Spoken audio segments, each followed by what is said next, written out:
with that, I'm going to hand you over to Luisa, who has some animal-centric design in mind. Okay. Let me just play this. Perfect. Can everybody see the screen well? Okay. We can indeed. Great, thank you. So good evening, everyone. Hope you're all safe and healthy in your homes with a good drink in your hand. I'm going to be talking about animal-centered design, something you might have not thought about, but might make a lot of sense. So my name is Luisa. Hello. And for in the next 15 minutes or so, I hope to have increased your awareness towards animals and maybe convince some of you to help me establish and develop the field of animal-centered design. So to get us started, I want to start with a bit of context.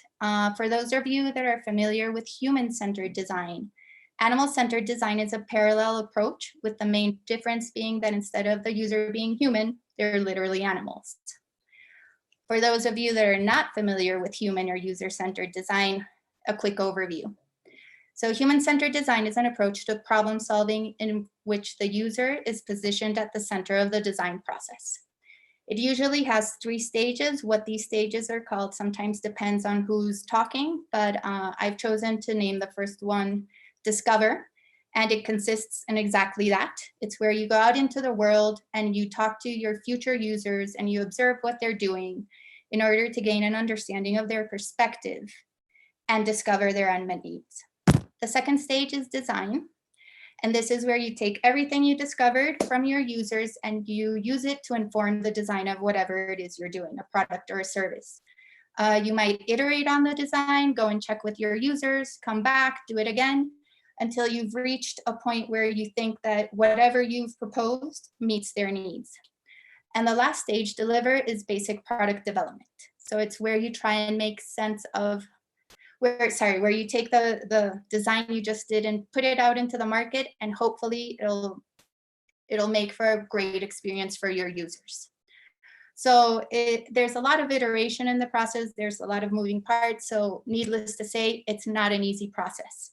It really relies on keeping an open mindset and having a great deal of empathy towards your users, because their experience will always be different than your own. So you need to keep that in mind. So when you think of animal-centered design, imagine doing that for another species, one that dogs, which is who I have specialized in, don't speak our language. They're usually pretty stoic and who wag their tails as a sign of happiness, stress, frustration, arousal, excitement, and fear.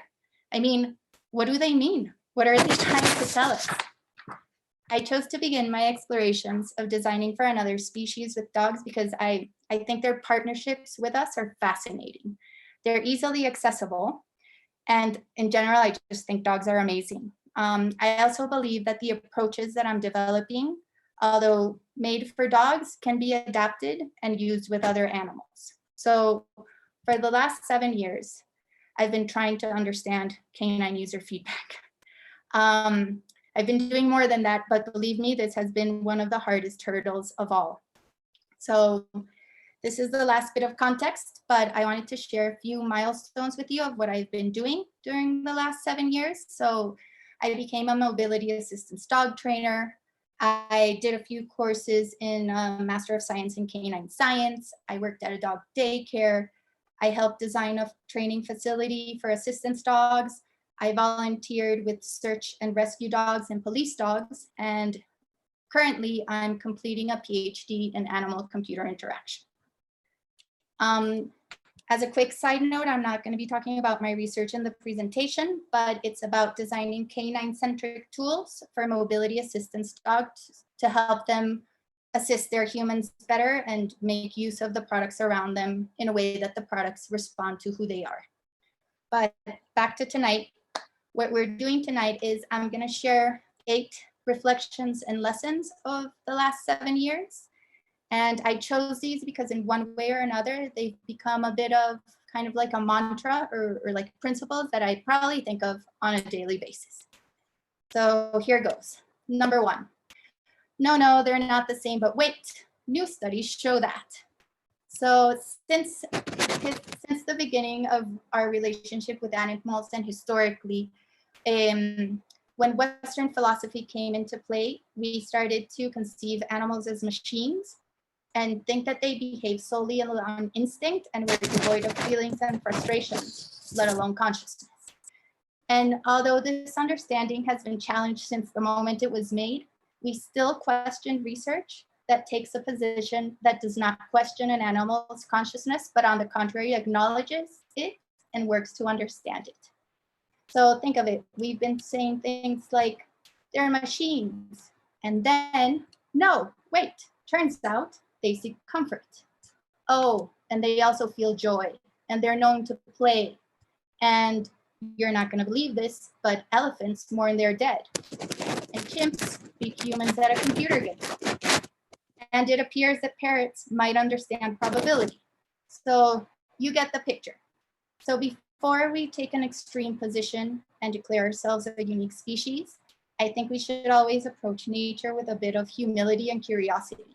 And instead of thinking of us and them, we might start to think of we. Okay, lesson number 2. In hindsight, I should have probably been more careful of my assumptions about humans. So in designing for dogs, I'm responsible for interpreting their behavior throughout the entire design process.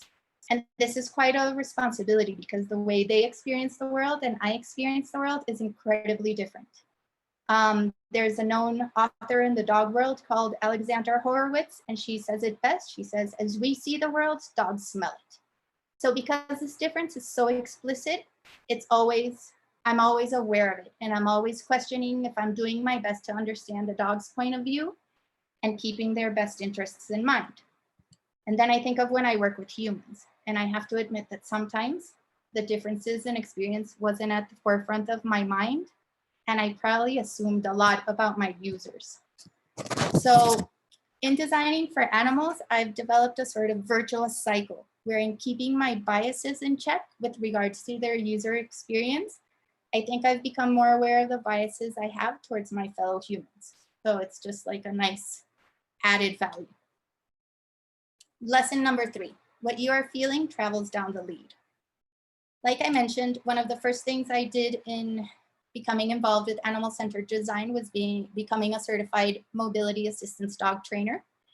And I picked mobility assistance dogs because the partnerships they form with their humans are also, they're just beautiful. They help people, regardless of their disabilities, become part of society and just overcome a lot of both a physical things, but also emotional things. So having a dog is really, really good. So to do this, to become a mobility assistance dog trainer, I moved to Northern California, and I enrolled in a place called the Bergen University of Canine Studies, which is their actual name. Prior to the course, I was asked to complete a personality questionnaire so that they could match me with a dog to train that was like me in a way. So I arrived and I met Crocker, and it was love at first sight. He was a vivacious, handsome 11-month-old Labrador retriever who was ready to work. Life was great. He was learning. I was learning. It was amazing. But then they met us swap dogs. And I got paired with Eldridge. And Eldridge was more subdued. Some would say stubborn golden retriever. Life wasn't as good. He was hard to train and demanded so much effort on my part. So one day I was incredibly frustrated. We were practicing a basic command, which requires the dog to simply stand up and start walking. And it started off great, full of confidence, and then I'll let you watch the rest. I just want to make a disclaimer. Eldridge did not suffer at all during this video, but here goes. Ready? Ready? Let's go. Let's go. Let's go. Attaboy. Good boy. So afterwards, I was still very frustrated, and my teacher came up to me and said, you know, what you're feeling travels down the lead. So if you come in to train the dog frustrated, he can sense that. And in a way, he has every right not to follow your commands because you're not in the right state of mind. So take a deep breath, build up your confidence, and try again. And it actually worked. So dogs, and may I say animals, are aware of us and how we're feeling when we interact with them, or when we're in the same space as them. So the next time you're interacting with an animal and you want the animal to do something specific, think about how you're feeling first, and then if you had this attitude towards other humans, how would they react? Lesson number 4, we mean well, but. If you think of the spaces we design for animals, the majority are actually designed for humans so that we can supervise, move, and contain the animals. When I worked at the dog daycare, it was one of the more upscale options in Chicago. The sleepover fee was about $70. But after working there for a few months, I realized that the building was really designed for me and the other humans and not for the 50 to 70 dogs that came in there on a daily basis. So to give you an example, I, with another coworker, used to supervise about 25 to 30 medium dogs in a play area, which you're looking at in the slide. You can see it has some plastic furniture, but mostly it's an open space with an impermeable flooring, which was just, it made it easy to clean up their poop and their pee.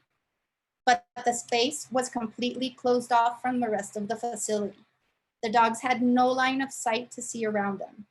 And it was located on the 3rd floor, and then you could hear things happening from the 2nd and the 4th floor. So anytime there was a noise, the dogs either could know what it was or didn't know what it was.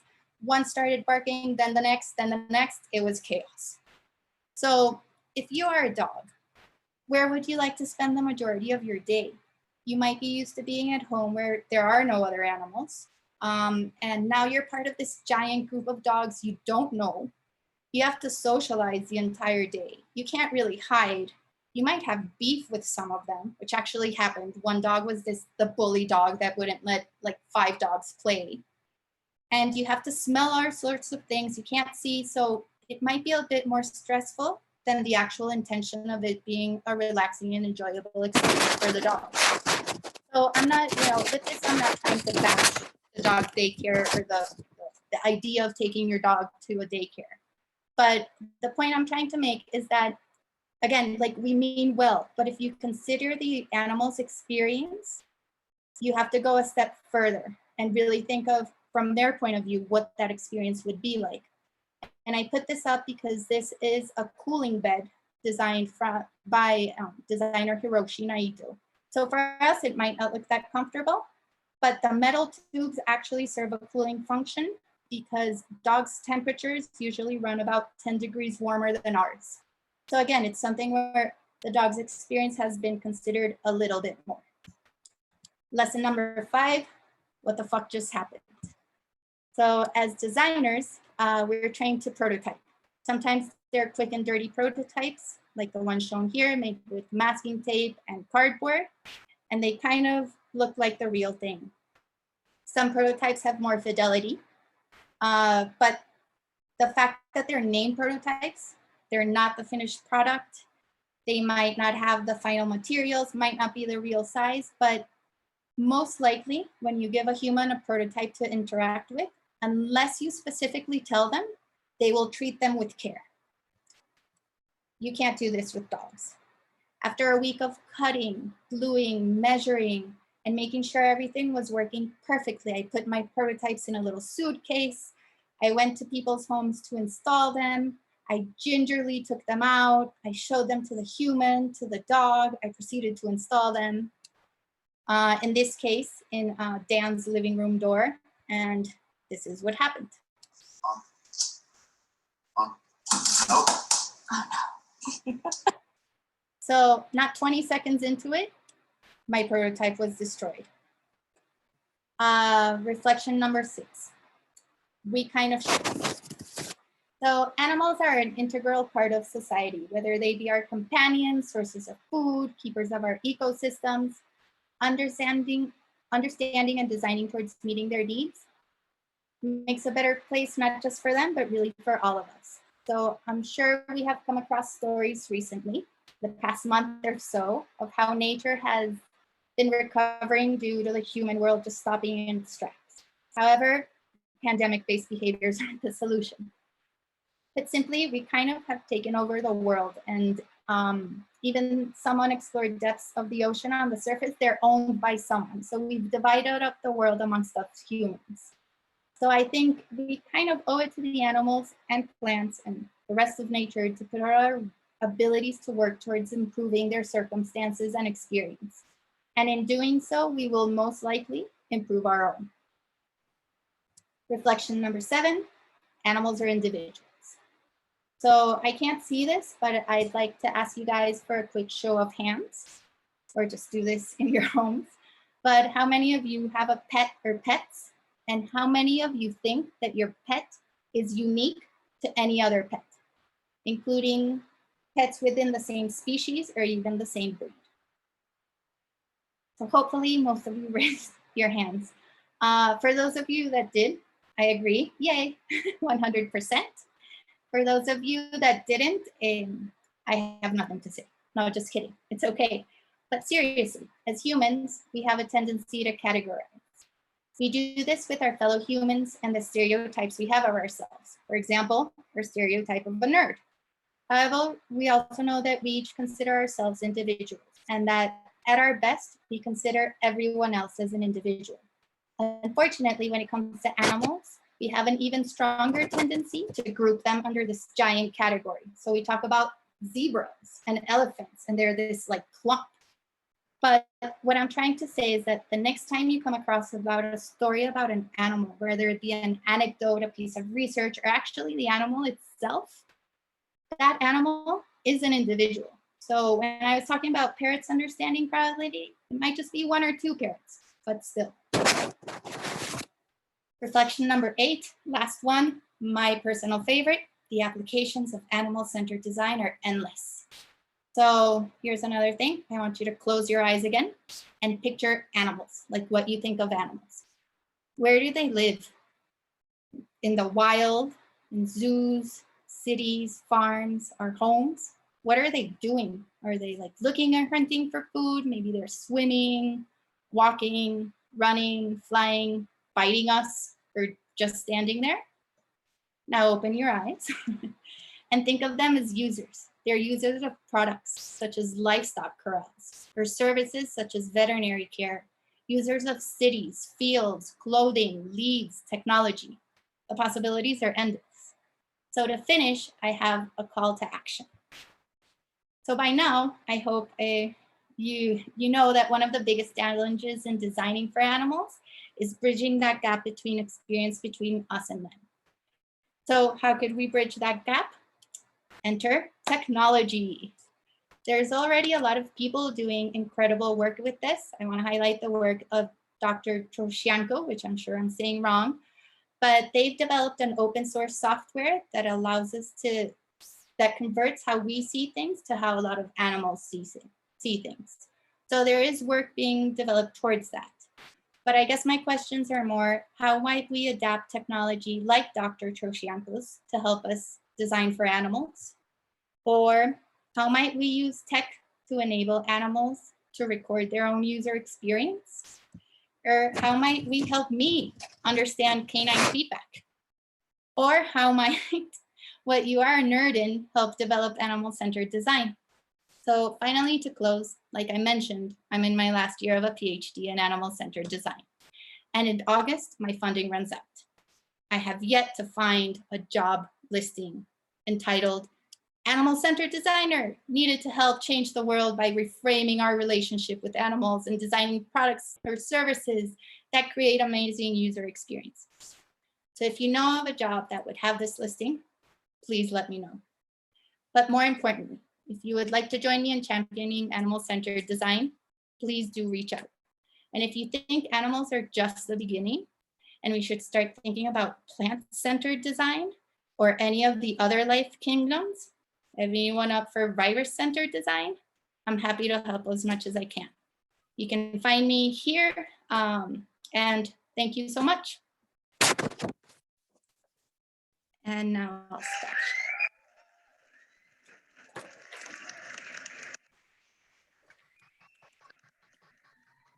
Thank you very much for that, Luisa. That was amazing. I think I can definitely tell which one of the dogs in that big room was the bully. But now over to Susie. Susie, do we have any questions for Luisa? Yes, we have loads and loads of questions and more coming in as we speak. So I'll start off with the first one. What is the latest on understanding animals' communication? Has AI been used to better understand them? So there is some work being done in that area. It depends on the animal, so I can tell you a bit more about dogs, but dogs are very communicative in how they use their body and some body parts like their ears or their tails or even their eye movements. So there's actually a company out of California, I believe, called Companion Pet, and they have this, it's like a virtual dog training machine that basically records the dog's behaviors. So there's a lot of effort in understanding first how the species actually communicates and what they use, and then using that to allow the computer to then give us a better reading of what they're actually saying. Great. And then this one, which is, what are your top tips for understanding your pet's own individual personalities and needs? So again, probably back to dogs. Cats are, I don't know as much about, but there are some established canine personality tests. A lot of them are used by the community that deals with pet shelters, just to make sure how adoptable the pet is. But so there's some out there, and I'm happy to kind of let you know which ones they are. But really what it is just, it's a lot of observation, and it takes a lot of patience, because in as much as pet observe us all the time, we are also observing our pets a lot. So, but we're not really good at actually keeping objective records of what we see. So if you want to do it on your own, just see how your pet reacts to certain things, see what they like.